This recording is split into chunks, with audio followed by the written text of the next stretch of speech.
tourist training and volunteer training for our 2022 Wine Walk. And my name is Anna Marie Hum. I'm in charge of the Wine Walk this year, like I have been before, and I'm glad you're here. We have some experienced pourers here already, and you have poured before too? No, so you're a newbie? You're a newbie? That's wonderful. We love newbies, absolutely.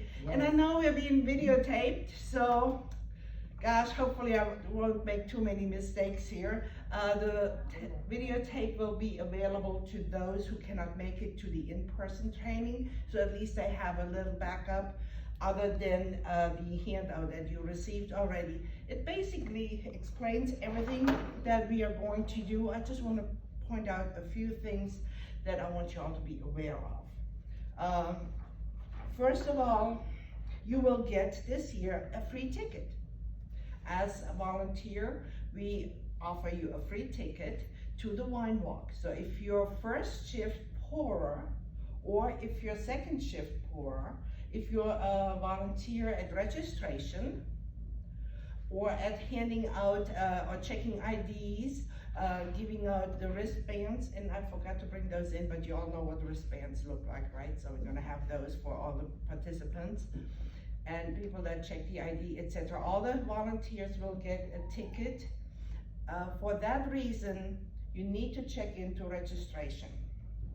First pourers should check into registration 20 minutes prior to time, and registration will be open. We're gonna be there probably from 3 o'clock on, but registration will start at 5 o'clock, and people can stop by the registration desk, the participants.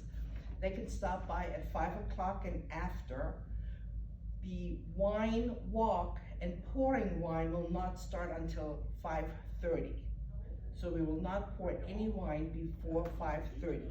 Our permit covers the times from 5:30 till 8 o'clock, so we have to adhere to the time that we have a permit for. If you're, as volunteer, please check in at least 20 minutes prior to the time that you're assigned. May I just ask, are you first or second shift pourers? We're second now. You're second shift pourers, okay, ma'am, you? I told her second, but I don't know. Okay, then you're probably signed up a second. And are you first? You're first. So my recommendation is, even if you're second shift, come early, check in, let us know you're here. So that way we know you've checked in as a volunteer, even if it's second shift, and we trust you to be at your location in time to start your second shift. Meanwhile, you can use that first shift time to go around and enjoy your wine walk. And those who come first shift, you'll get your glass and your wristband and your t-shirt, which everybody gets also at check-in. Your free t-shirt, you get that, and then you can, after the second shift relieved you of your duties, then you can go on and do the wine walk on your own. All right? Check-in down at the fountain, like. Good question. No, the check-in is right here on this side.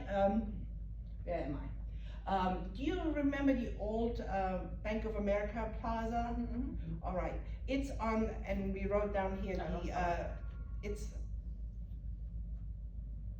the check-in is on the plaza of the corner of Riley and Main Street. Okay. That's the old Macy's Bank. That's where the check-in is, and from there we will actually direct people in two different directions. At the check-in, other than the wine glass and their wristband, and we check the tickets, they also get a map of all the locations that are available, and a description of the wines that is available at every location. And by the way, we have increased the locations this year from 15 to 17, because we have a few merchants that are on this side of the building on Waller. So we're gonna have a walkthrough, an air-conditioned walkthrough. There's gonna be a merchant right in that walkthrough, and then there's 2 more people on this side on Phoenix Street, actually. So we have 17 total stops, which is, really, really neat and exciting for everybody. Again, you check in, please, 20 minutes before your time, and each merchant, since there are no delivery person know here, so I'm gonna just skip that part. But each merchant will receive 18 bottles of wine. So if your first shift, hopefully you won't pour more than about 9 to 10 bottles. And if your second shift, please check, and when you get, vice versa. So first shift, so up to, hopefully you're not using more than 9 or 10 bottles by the most. And if you come in at second shift and you just take a glance and a count of how many bottles you have, please make sure you have at least 9 bottles so it lasts you through the second half of the tasting. I do want anybody that runs low, maybe 1 bottle, and when you have just 1 bottle left, to call me if there are still 30 minutes of the wine walk. So hopefully that will not happen, because 18 bottles should be enough for that whole amount of time. But some people pour more than we ask them to, and that's one of our biggest concerns. Please, everyone, we do not want you to free pour, over pour, and give our participants more than 1 taste. I know you cannot memorize everybody that comes through. And sometimes people come through twice in a location because they may not want to go someplace else. So that happens, and we are not asking you to police anyone, but we still want you to pour 1 ounce of wine. Now think about it. If everybody goes to 17 stops and gets 1 ounce of wine, that's a total of 17 ounces, which is 3/4 of a bottle almost. That is like 3.5 glasses of wine in a restaurant. So, when you think about that, that means that is a lot of wine, although they do get some munchies and a little bit of food in between at these stops, but we don't want to be responsible for whatever happens afterwards. So it's very important that we keep that 1 ounce rule.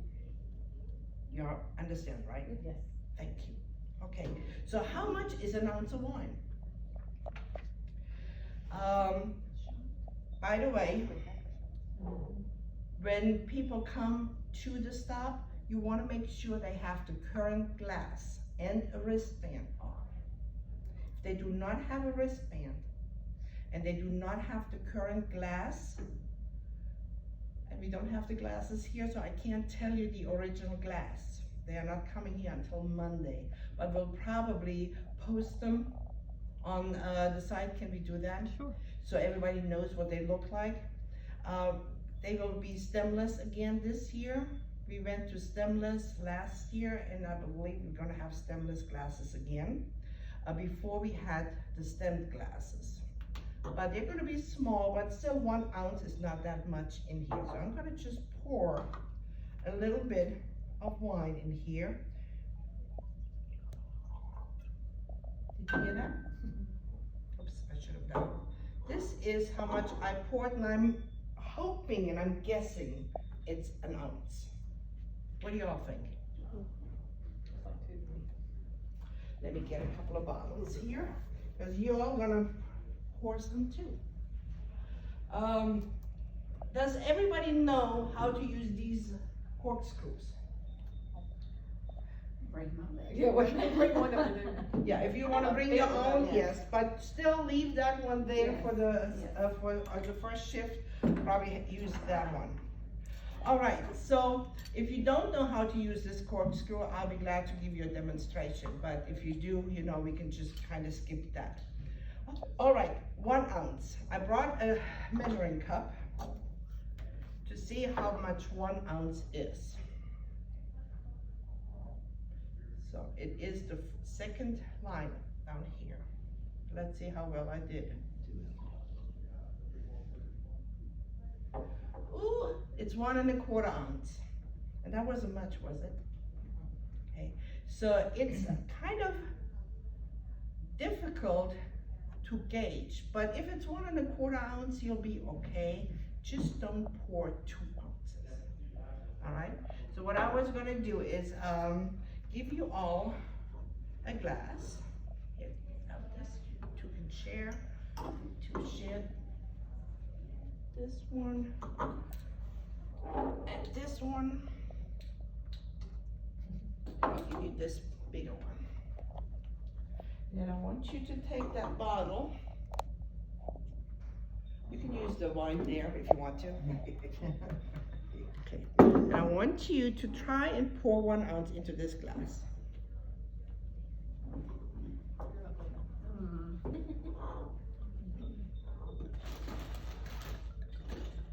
You know what's gonna be the good thing?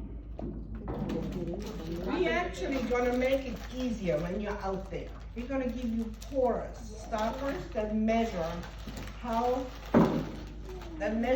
1 ounce for you.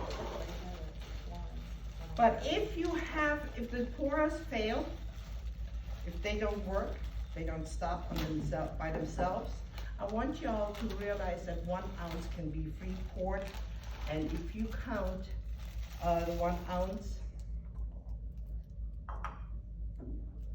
if you need to free pour, if the stopper fails, hopefully it will not, but if it does, you do slow, 21, 22, and you turn and come up and see how much it is.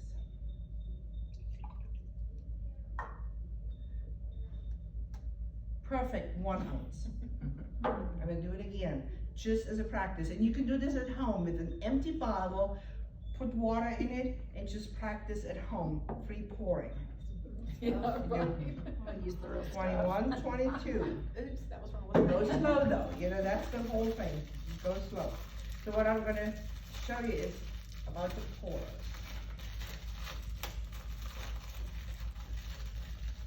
First shift, and you may wanna put that on the water bottle. Yeah. On the water bottle, because these are new and they're not clean, so I don't wanna put the wine to it.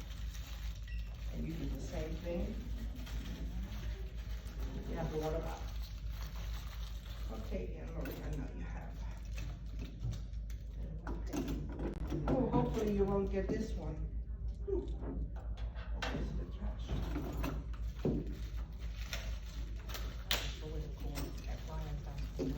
Okay, would you put this in?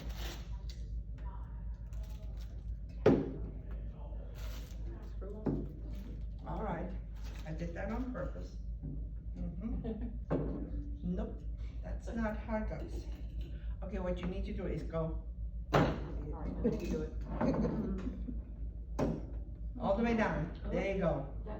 All right, if you don't put it all the way down, you're gonna create a leak and it's gonna leak out, and you don't want that really. When you start a new bottle, a brand new bottle, you wanna prep the little pourer. Okay, you need to prime it, and you just prime it by turning it upside down, and that's it. What happened? Nothing. Okay. I saw it All right. All right, as you pour, you hold the bottle at a 45-degree angle and let it just pour, and it stops by itself, if they work right.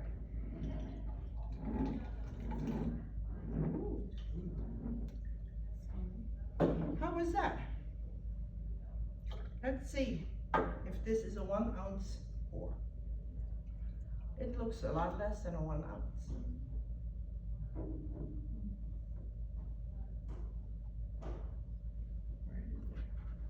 It's a little over half an ounce. So this pourer is not what we expect it to be.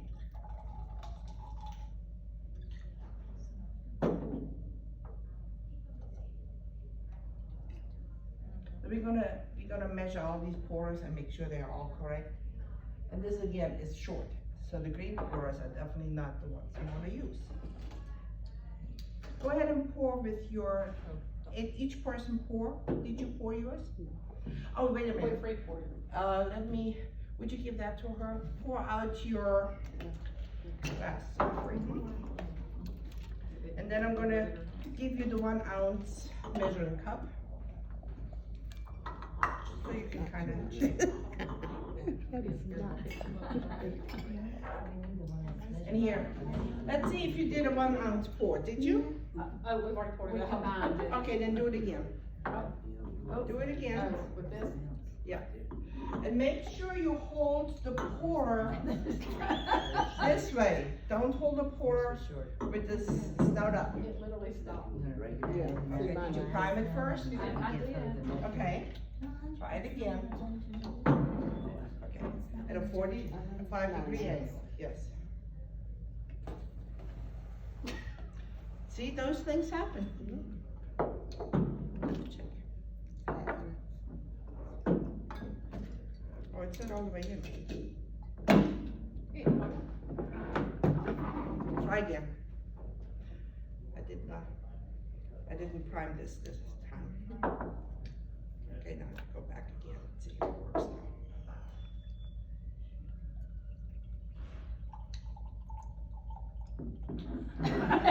Oh, yeah, it worked. Yeah, it's good. now. It works, yes, that's what everybody's going to say. Whee! And it was a new porter, did you see that?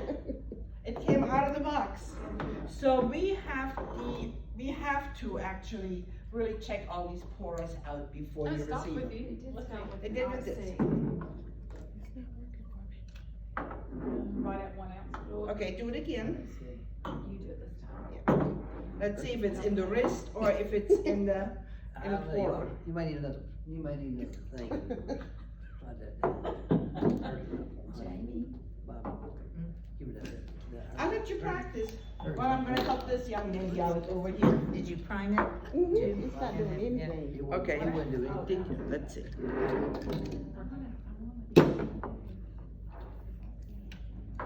So I primed it. Yes. Okay, it looks like that first one doesn't work too well. Let's try it again. That's the way That's what it it is. did to me. All right. Got a bad one.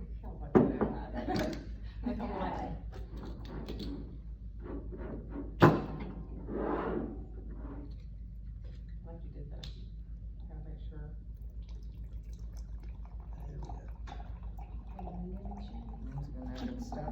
That, if that happens, that person is gonna be very happy. And then you take that out, pour out and say, oops, let's try this again. That's about 3 ounces. 2 ounces? 3? You gotta think of it. Yeah, this one is not the right one either. Well, it's a different color too, but let me try that one again. We're gonna make sure everybody walks out of here and at least has one good pour. You had a couple of good pours? Yeah, I think so. Are you, We're good. you're pros, you freehand pour probably a lot more than, Yeah, she do it with her eyes closed. I don't know about that. Okay, ours worked perfect okay, twice. now and it's, stopped. all right. Oh, it worked perfect? It the worked first time? perfect twice and now it's over 4. Don't you love these trainings when things don't go right? Okay, now this one is working, isn't it? Let's see.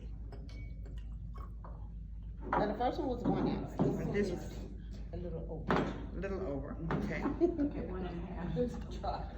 Now that's- You ordered these new, right? They are new? Yes. One and a half.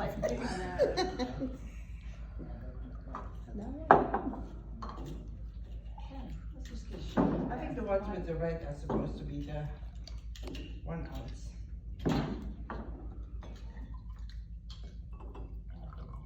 I'll practice at home, I promise. It worked that time. I'm gonna give up. You got 1 ounce, you got 1 ounce, you got 1 ounce now? It did work. Okay. So I promise we will make sure that all these pours that you receive will work. There's gonna be 2 or 3 in each box. When you get to your location, you will have received a cooler and ice. There will be a permit that you need to display. There will be corkscrew and the pourers and maybe one other item, but I can't think of anything else that would be in there. When you are first pourers and you have white wine, please make sure you put the wine in ice right away. And then always keep an extra bottle or two in the ice to chill. Never open more than 2 bottles, please. And then once you're finished, if you're second pour, when you're finished, at 8 o'clock we need to stop all pouring. And once you're finished, please put the full bottles all together, and then we have pickup people that will pick everything up. So wait till all your merchandise is picked up and the wine is picked up, and then you may leave. Also put your name tag back into your supplies. When you receive the name tag, the first shift will receive the volunteer name tag. There are no names on there. So the first shift will pass this tag on to the second shift. On the back of the name tag, you will have emergency numbers. And it will be my number, it will be somebody else's number from the staff, and probably you have 3 numbers on there that you can call. So hopefully you have a cell phone with you. Most likely you won't need it, but just so you know, if there is a need that you need to communicate with someone else that needs to help you in any way, the numbers are on the back of your volunteer name tag that you will receive. Okay, and the first shift receives it at the registration desk. And then the second shift will get the volunteer tag at the location. Now let's see, are there any other questions that are not explained on here? Yeah, there gonna be wash stations this year? Oh, rinse stations? Wash stations. There's only gonna be about 4 red wines, so I think we might have a rinse station where the red wines are. If people want, or after the red wines, it's easier to put a rinse station there. I do not believe we'll have them out in the streets, because that's an additional city chore that might be done, it might not be done. So We need to we'll find remind them out. to drink it in the building, not outside. That is a new ordinance that we have, and it's covered in the information. They may leave the building. Yes, they may leave the building with wine in their glass, as long as they're staying on the route of the wine bar. Now, of course, you can't police that, obviously, you don't know, but you don't have to, like in previous years, you don't have to try to keep them inside. I know that was always a difficult thing, plus it bunched up so many people, it got backlogged, and the merchants didn't like that either. So, the city, released a new ordinance. During the wine walk only, people may take their wines out while they're on this route, so whatever within the map. That's, And one other, did y'all address last year, we gave out a name, the wristbands, that we had turned people away, did y'all get more wristbands this year? Remember Yeah, we turned other people away? they did not have any wristbands? Remember we said, no, we sold out, when the year we did the tent. Oh, yeah, last year we sold out. We are not sold out this year. So we actually even have the opportunity to sell more tickets that evening for people that are walking up. But still, you only pour to people that have the official glass for this year and have a wristband on either arm. Without the glass and wristband together, you cannot pour. Okay. You just say, I'm sorry, but you don't have a wristband or the glass, I can't pour. Are they going to be told at any point that the pouring does not start until 5:30? It is on, yes, Is it on the ticket or? well, there are no paper tickets this year. So it's all virtual tickets, and it's all electronic tickets. So when they check in, we see their ticket, we check, the registration desk will check their ticket, that's when they get their wristband and, their glass and their map. Does the electronic thing say that it does not start until 5:30? I believe so, but I'll double check, I thanks wanna for- make sure, Yeah. cause Oh, if somebody's coming at 5 o'clock expecting to start drinking at 5 o'clock, and they have to Then- wait around until 5:30, they're not gonna be happy. That's true, if they don't know, or they just didn't choose to read, Yes, yeah, well, of course, that's- we can't, Y'all, they'll probably come, Reading is you'll probably come fun. check them by 2, right? And Yeah. we check them in the wristbands, and we start at 5:30. That Yeah. would be good to Yeah. tell them, that's why I was asking that. And it's also gonna be on the map again, so when they start, what happened before, when we gave out the wristbands and the glass, Most people stay around the registration area. It gets very crowded after about 15 minutes of opening, because they look where they wanna go, they're waiting for some other friends to come and show up. So it's usually a social time there, but, we'll make sure it is communicated as much as we can, and it is also on the map. Yes. Any other question? The restrooms are gonna be in the buildings, individual stores, stations, like. Yeah. I don't know of any porta potties, so, no, I don't know of any. There are some restrooms within, I know there's one near Howard's on Main, and I know, but the other ones I'm not sure. Restaurants, etc. 8 o'clock, we stop. Okay. Any Okay. other questions? One whereas it says, please arrive 20 minutes early before your shift. To check in. Okay, so not at, okay, it's just the registration volunteers that have to come at 5:45. Correct, So, okay, gotcha. yes. So 5:10. Yeah, the fours come in 20 minutes early, so you can get your supplies and find your way to your location. And then those on second shift, they can come in anytime, and as long as we know that they're there, or they're in the vicinity, and then they go to their location, on time, when the second shift starts, they have time to go there. And we appreciate you doing that. Thank you so much for coming tonight, and, yeah, please take your sheet with you, and I appreciate you being here tonight. This is gonna be a great wine walk again, you know, there's also a beer garden this year, I don't know if you knew that. I read that. There's a beer garden, also available. It's a busy weekend.